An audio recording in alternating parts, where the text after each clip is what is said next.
아무리 작은 죄라도 그 죄는 결국 하나님을 대적하는 것이요, 또한 하나님으로부터 주어지는 그 진리를 분별하지 못하게 하고 하나님으로부터 주어지는 그 생명과 그 참 기쁨을 멀리하게 하는 것입니다. 무엇보다도 우리로 하여금 그 하나님을 멀리하게 하는 경향이 이 죄에 있다라는 것입니다. 따라서 우리는 그 죄를 멀리할 뿐만 아니라 죄가 발견되거든 내 안에 온전하지 못한 마음이 있는 것이 깨달아지거든 우리는 그 문제를 예수 그리스도의 보혈로 해결해야만 합니다. 결코 내 힘으로 내 의지로 죄를 해결할 수 없어요. 모세는 군사들의 이러한 행동을 대충 넘어갈 수도 있었고 모른 척 외면할 수도 있었습니다. 그러나 모세는 마지막까지 자신에게 부여된 그 사명을 충성스럽게 감당합니다. 인생의 목적에 따라 세상에는 세 종류의 사람이 있다고 합니다. 첫째는 자신의 생존을 위해서 사는 사람입니다. 둘째는 세상의 풍요를 누리기 위해서 사는 사람입니다. 세 번째는 사명에 따라 살고 사명에 따라 죽는 사람입니다. 사랑하는 성도, 여러분의 인생의 목적은 무엇입니까? 아니, 지금 여러분의 삶을 살고 있는 그 삶의 방식은 과연 무엇을 위해서 살고 있습니까? 하나님의 영광을 위해서 그 사명을 위하여 사는 것이 인생의 목적이라 고백하지만 정작 세상의 풍요를 누리기 위해서 살아가고 있지는 않습니까? 또는 고난과 어려움으로 인하여 그저 생존이 내 인생의 목적인 양 살아가고 있지는 않습니까?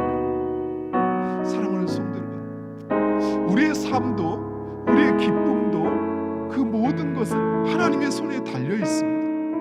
따라서 우리는 오직 바로 그 하나님의 사명을 위하여 사는 인생이 되어야 합니다.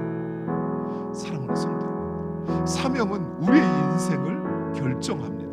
또한 사명은 우리의 삶의 원동력이요, 그리고 우리의 인생의 행복을 결정하는 것입니다. 부디 여러분의 사명을 깨달으시기 바랍니다.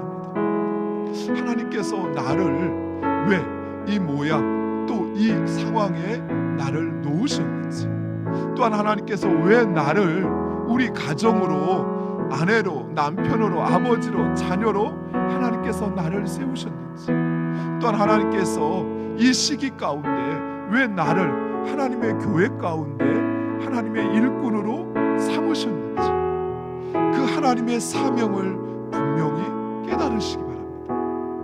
또한 이 시대 또 이 땅 가운데 하나님께서 나를 부르시어서 그 하나님의 일꾼으로 삼으신 그 하나님의 사명을 깨달으시기 바랍니다. 세상에서의 사명은 다 할 수 있어요. 그러나 하나님의 사명은 내가 이 세상을 사는 날 동안은 영원히 계속된다고 하는 것입니다. 사랑하는 성도 여러분, 하나님께서 우리의 삶 가운데 무엇인가를 행하실 때는 바로 그 하나님의 위대한 일, 영혼을 구원하는 바로 그 사명을 위하여 우리를 그 관계로, 그 삶의 자리로 인도하신다는 사실입니다.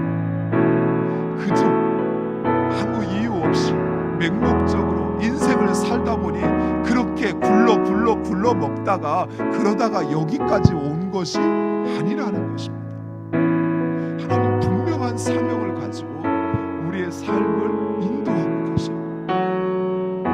내 삶의 자리 가운데 심지어 나를 아프게 하시는 것도, 나를 병원에 입원케 하시는 것도, 또 나에게 하나님께서 시련을 주시는 것도 바로 그 사명을 이루시기 위한 하나님의 뜻임을 믿으시기 바랍니다. 그리고 우리에게 주신 그 사명, 그것을 충성스럽게 주님 끝까지, 주님 말씀하실 때까지, 주님 부르실 때까지 그 사명 감당하는 여러분 되시기를 간절히 축원드립니다.